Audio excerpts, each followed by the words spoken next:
Uno de los datos fundamentales que vamos a analizar, que nos parece como muy importante, es que lo primero que tiene que tener un docente que se presenta a un concurso para obtener un cargo de maestro efectivo o maestra efectiva, es que su condición de estudiante deja de ser tal.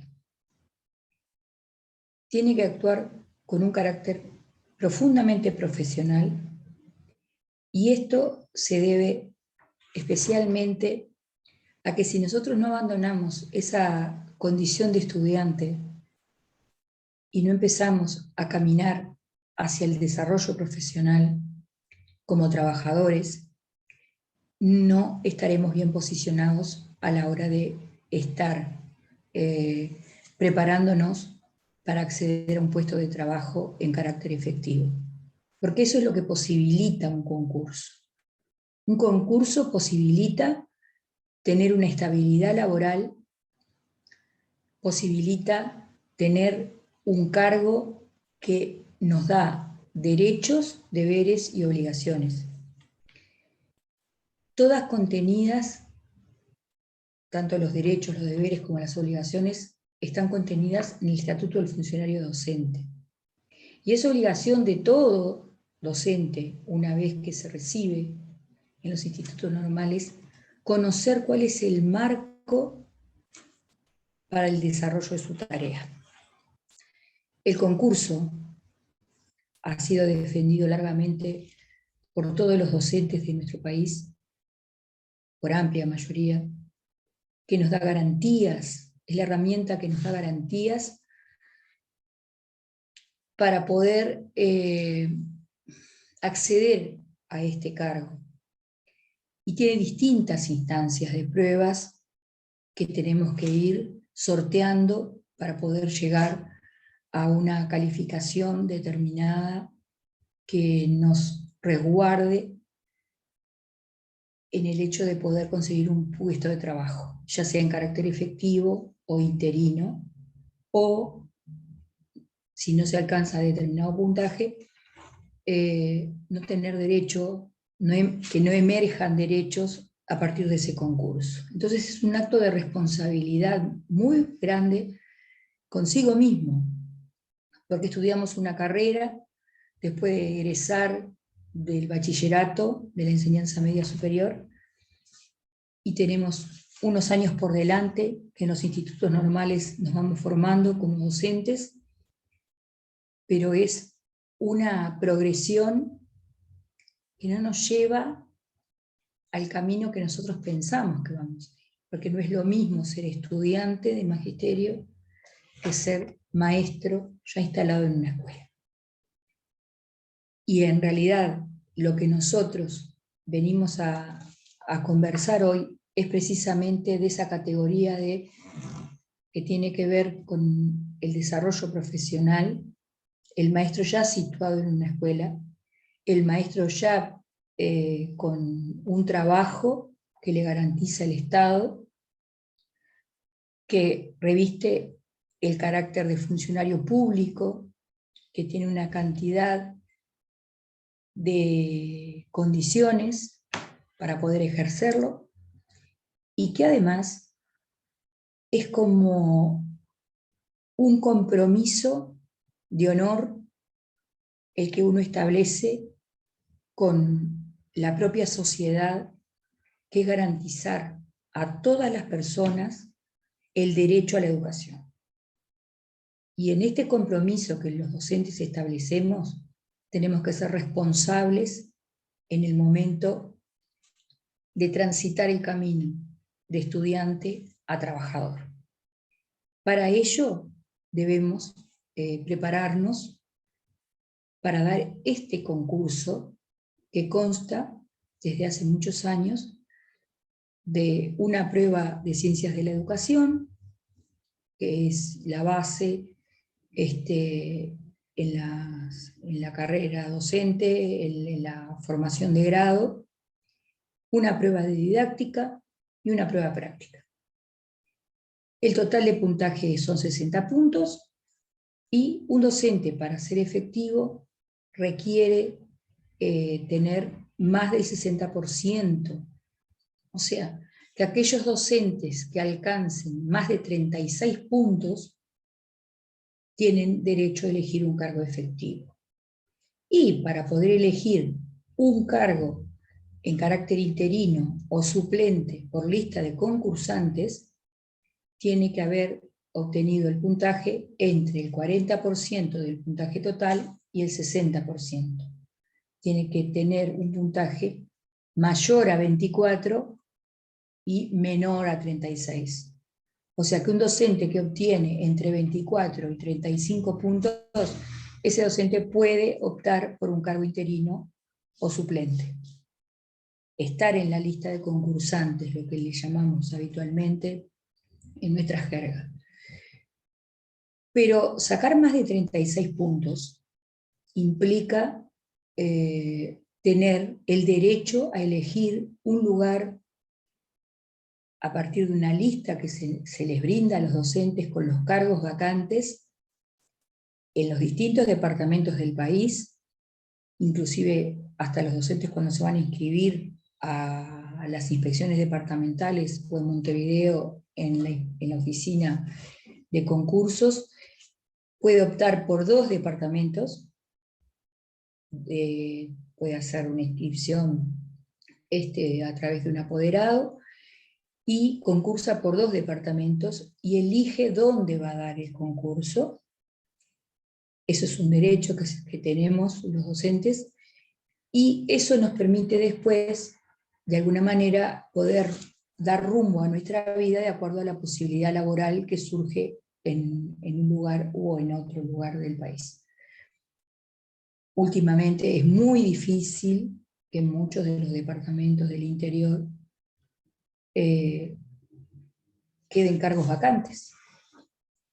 ¿Por qué? Porque cada vez nacen menos niños en nuestro país. Y los niños que nacen en los cinturones de pobreza de las ciudades más grandes.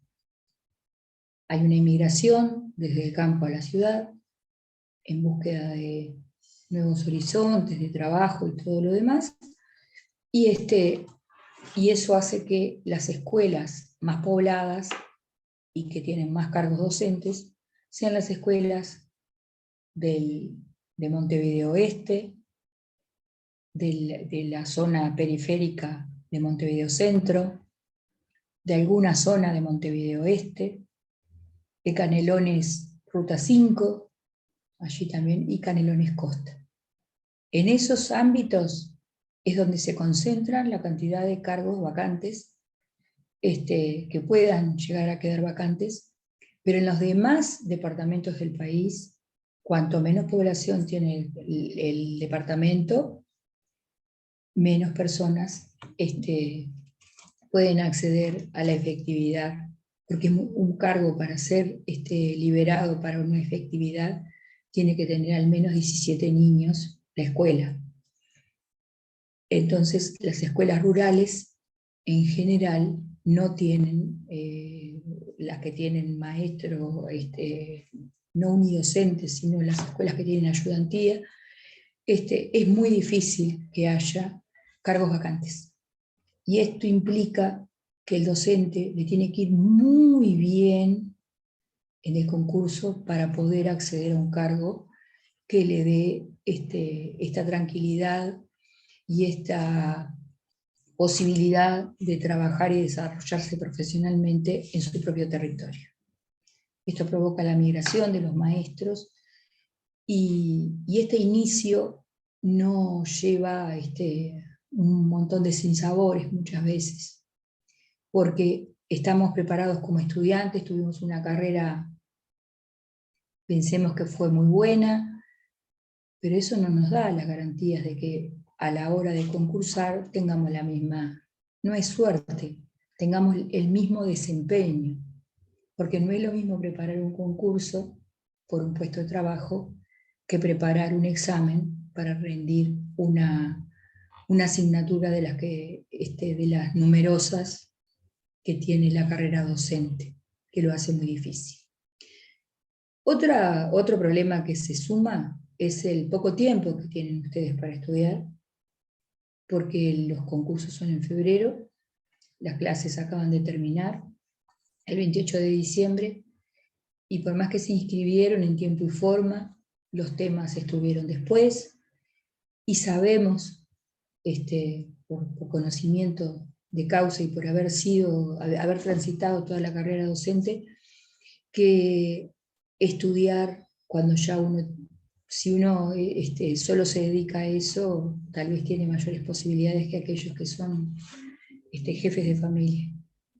Y eso también es una de las barreras que se interponen y que provocan que no tengamos una estabilidad laboral en el mismo momento que concursamos por primera vez. Pero por esto no nos vamos a desalentar, muy por el contrario. Vamos a hablar de las 3 pruebas que conforman el concurso de primer grado para el área de educación inicial, para el área de educación común, para profesor de educación física y también para profesores de segundas lenguas. Porque en febrero, todos los años, hay llamado para estos puestos de trabajo, para estos cargos en carácter efectivo, que luego se pueden radicar en las escuelas que ya están predeterminadas, que tienen cargos vacantes. Y la nómina de cargos vacantes se genera a partir de que los maestros más antiguos han podido realizar su posibilidad de traslado y van quedando los cargos vacantes, que quiere decir que es un ordinal del presupuesto nacional, que está financiado, y por eso nos da la seguridad de que vamos a cobrar todos los meses nuestro trabajo.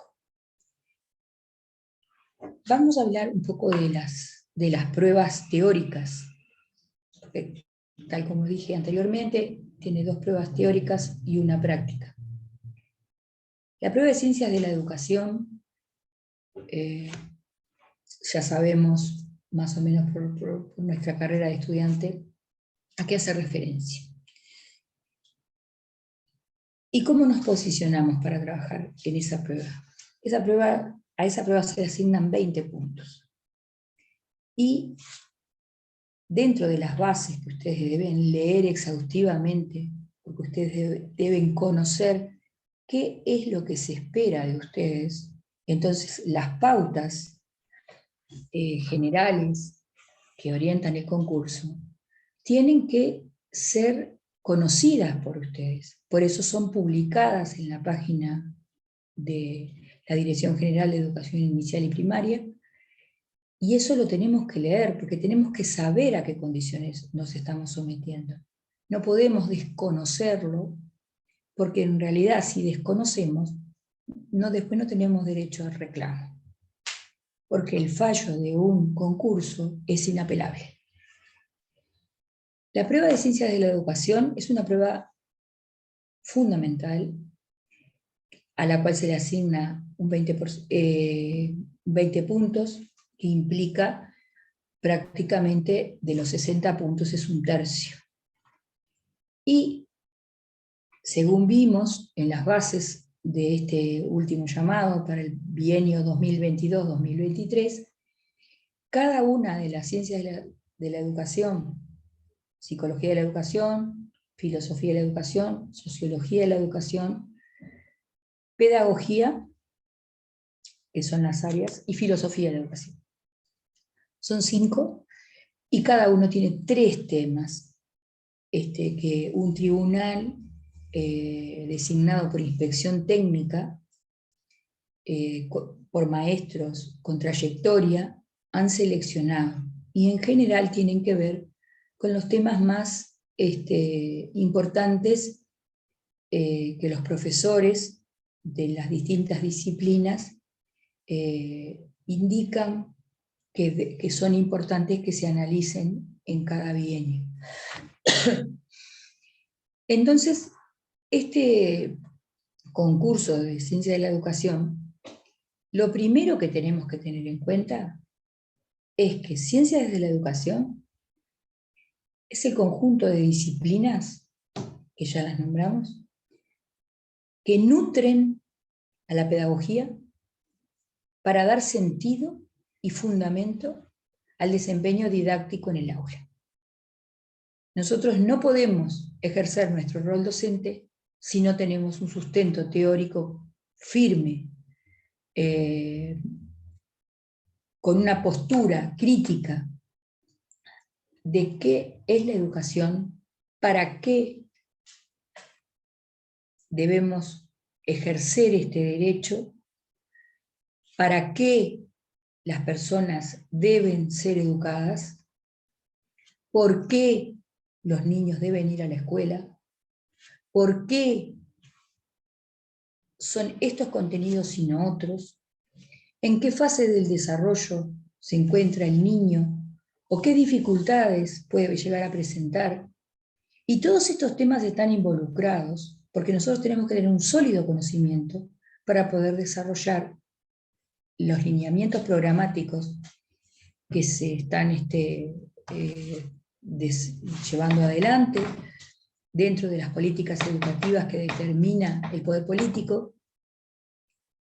En este caso, en el año 2008, surgió el programa de educación inicial y primaria, un programa construido por todos los docentes a través de múltiples consultas, y allí definimos un marco teórico muy acabado, con distintos contenidos que habríamos de abordar para que la educación fuera integral, apostara a la conformación de un ciudadano libre en el futuro, ¿no? Pero indudablemente eso comienza desde la infancia.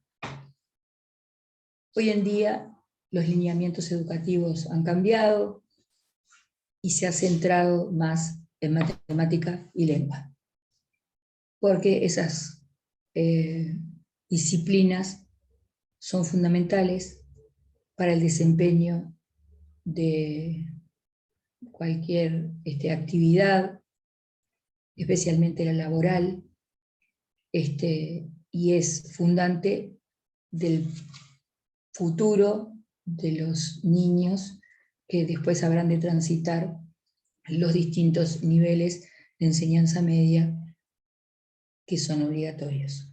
La enseñanza media básica y la enseñanza media superior. Entonces, los contenidos que se priorizan en las políticas educativas actuales para el quinquenio 2020-2025 tienen que ver con la enseñanza de la matemática, la lengua y ciencias sociales, también se prioriza. Educación artística es como dejada de lado los lenguajes expresivos y se hace un profundo énfasis en las otras disciplinas que ya hemos mencionado. Nosotros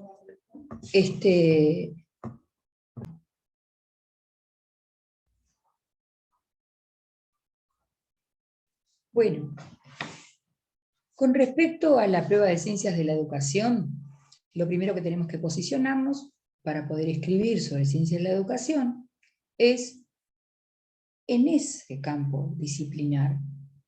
Y si el tema es referido, por ejemplo, a psicología de la educación, debo escribir sobre psicología de la educación y no sobre sociología de la educación, o no sobre pedagogía, y mucho menos narrar la casuística que sucede en mi escuela. Porque algo que debemos generalizar para las pruebas que son anónimas, que tienen todas las garantías, y esto lo aseveramos desde el sindicato, porque tiene todos los controles, para que los escritos no puedan ser identificados. No son identificables previamente al despeje, cuando ya actuó el tribunal, cuando ya se corrigió. El sobre que contiene los datos personales del concursante recién se abre en ese momento.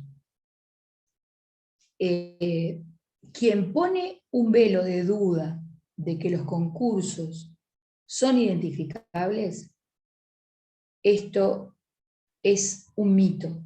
No puede ser identificado porque está en un sobre lacrado, que es un sobre que no se puede ver a trasluz, porque es pintado de negro en el interior, y eso no es posible saber de quién es.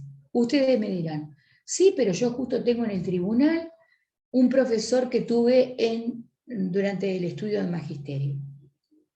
En realidad, cada tribunal de concursos corrige 50 escritos aleatoriamente seleccionados.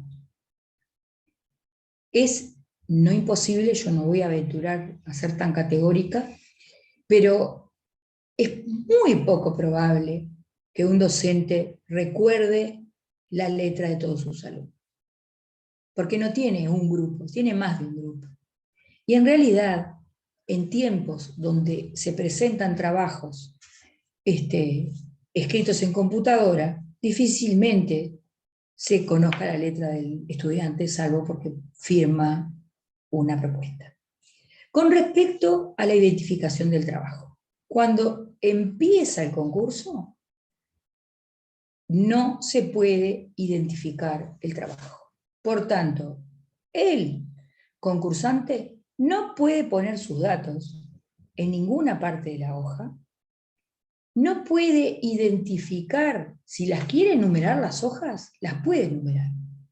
1, 2, 3, pero no hacer un redondel alrededor, ni poner 1 raya, no, porque eso se considera como una señalización del escrito de la prueba para, y no se permite hacerlo de esta manera porque se le pretende dar garantías precisamente de no anular la prueba.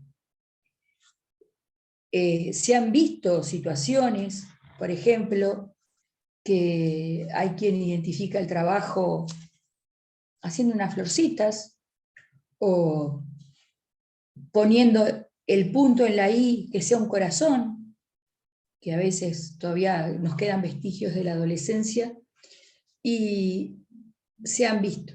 Eso es identificar el trabajo. Se debe escribir con lápiz y para poder borrar, o con lapicera, si uno está muy seguro, puede escribir con lapicera. No hay ningún problema, pero en general con lápiz para poder borrar. Se puede hacer un sumario, nada dice que no se pueda hacer un sumario de los puntos que se van a abordar, y eso es importante que se sepa. Eso no es identificar el trabajo. Si se hace el sumario y se ponen los puntos que se van a tratar, luego se escribe todo a continuación. Si tengo que usar el punto y aparte, por supuesto que se puede hacer.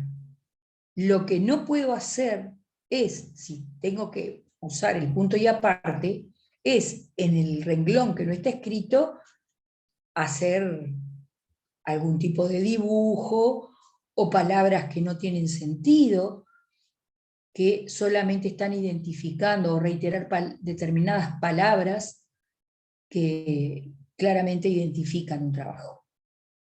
Eso hay que tener mucho cuidado. Nada de identificar la localidad en la que se está haciendo la prueba, mucho menos poner fecha, tampoco. No se pone fecha, no se pone nombre, solamente se copia lo que la persona que está a cargo del cuidado de la sala donde se está concursando escribe en el pizarrón. Con eso se encabeza la prueba, sea la de ciencias de la educación o sea la de didáctica. Lo que no puede faltar en la prueba de ciencias de la educación es un posicionamiento, de decir desde qué lugar voy a escribir. Si el tema que sale es un tema de filosofía de la educación, tengo que tener un claro concepto de lo que implica la filosofía de la educación. ¿Qué implica tomar postura sobre el concepto de educación, el concepto de niño, el concepto referido al tema, suponiendo que, por ejemplo, haya un tema referido a la ética, hay que tener una clara postura crítica de a qué apunta la ética en la profesión docente. Porque nosotros tenemos que escribir como profesionales, porque somos profesionales los que estamos concursando para tener un trabajo, un cargo que garantice que accedemos a la carrera docente. Y se aborda el tema y se evita hacer referencias a las experiencias personales referidas a una escuela. Por ejemplo, yo como maestra de la escuela 178, estamos identificando claramente el trabajo. Porque capaz que justamente en la escuela 178 hay una única maestra que no es efectiva. Y eso es señalar de qué escuela estoy hablando. Por tanto, se anula. Al anularse esa prueba, se anula todo el concurso. No es que se anula la prueba de ciencia de la educación, igual se puntúa la prueba práctica y la prueba teórica restante. No, se anula todo el concurso. Y eso pone en riesgo el sacrificio y el esfuerzo que se hace al presentarse al concurso.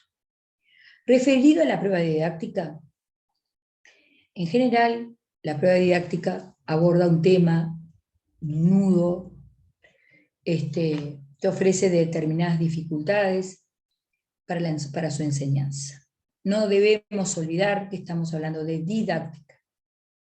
Y siempre que abordamos un tema desde el punto de vista didáctico, abordamos el marco conceptual referido al tema que vamos a abordar, el marco que tiene que ver con la secuencia que vamos a desarrollar de trabajo para abordar determinado contenido y el campo disciplinar del que estamos hablando.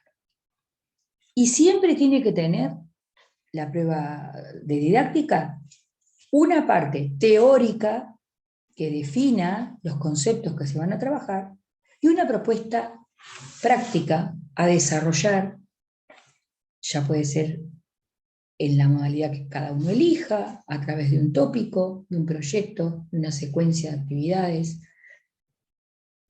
Si es el tema concepto de número que aparece en el temario en educación inicial. Nosotros vamos a abordar el concepto de número una vez a la semana, una vez en un mes, seguramente será un contenido frecuentado casi todos los días. Porque indudablemente trabajar en matemática, los maestros trabajamos todos los días. Bueno, se va a ser específico en la propuesta. Generalmente es un problema que propone el tribunal y los docentes tienen que tener muy claro que tiene que tener un aspecto teórico y un aspecto práctico. Si no tiene un ejemplo de actividades, el escrito queda como por la mitad. Si está bien fundamentada la propuesta, pero no tiene un desarrollo de una propuesta práctica a desarrollar, está flojo el escrito. La prueba de didáctica se le asignan 15 puntos. Estos 15 puntos en general se divide así: el marco teórico de la disciplina, del campo disciplinar que se va a trabajar, y la propuesta práctica para desarrollar con los niños. Y si una de las dos falla, no está, obviamente vamos a rondar la mitad del puntaje. Pero lo que más se ve frecuentemente son puntajes de 1, 2 o 3. Quienes estamos concursando somos docentes, profesionales que egresamos de los institutos. Para quienes corregimos o quienes oficiamos de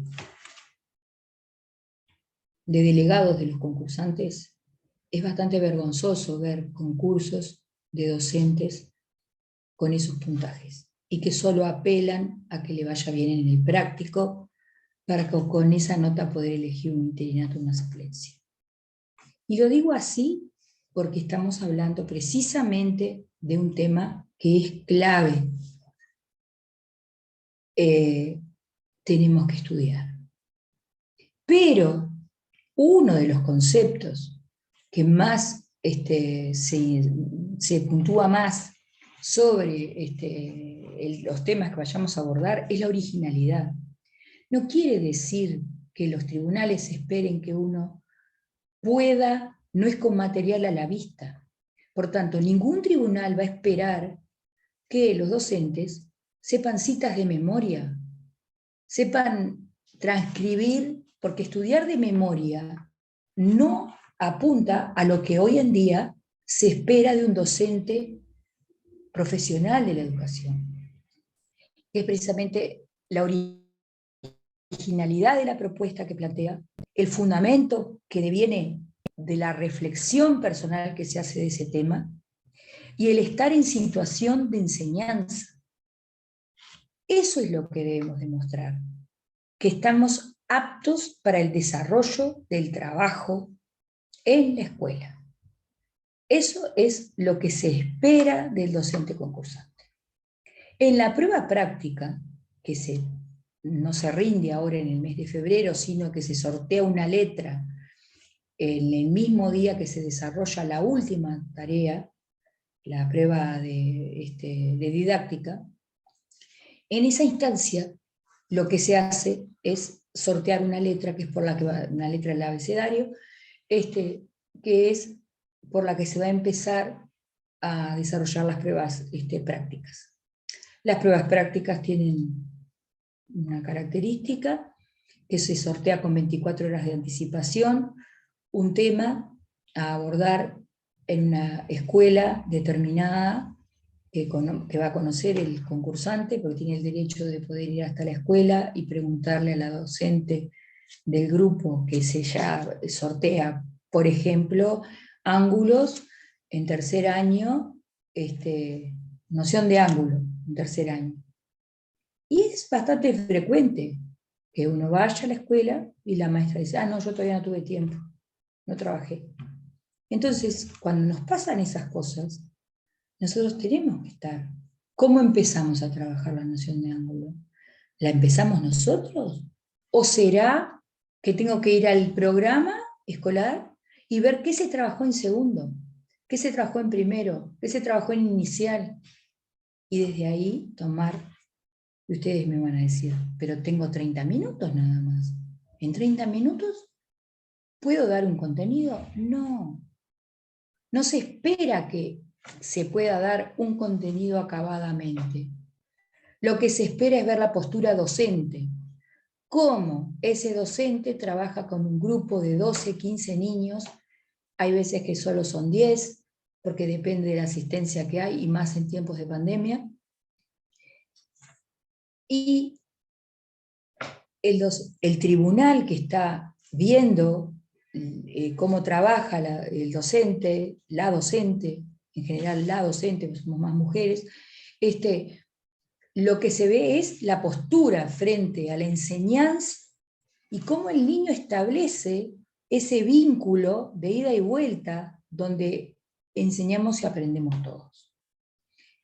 El niño comenta lo que sabe del tema, el docente interviene para profundizar, para fortalecer conceptos, para dar a conocer otros conceptos nuevos, pero el niño, cuando sale de la prueba de concurso, por supuesto que no es el mismo que entró, porque siempre algo nuevo aprendió, ya sea hasta la postura de cómo el concursante le pide que se siente, si es a través de una ronda, y todos van diciendo, a ver si estamos trabajando sobre los saberes previos, si hay un papelógrafo donde se registra. Todas esas, nos tenemos que poner en situación de clase. Tenemos que ponernos en situación de una práctica que ya la venimos haciendo cotidianamente. Tenemos que mostrar nuestra postura docente, cómo enseñamos, qué tenemos en cuenta, el interés del niño. Ahora, tenemos que tener claro algo.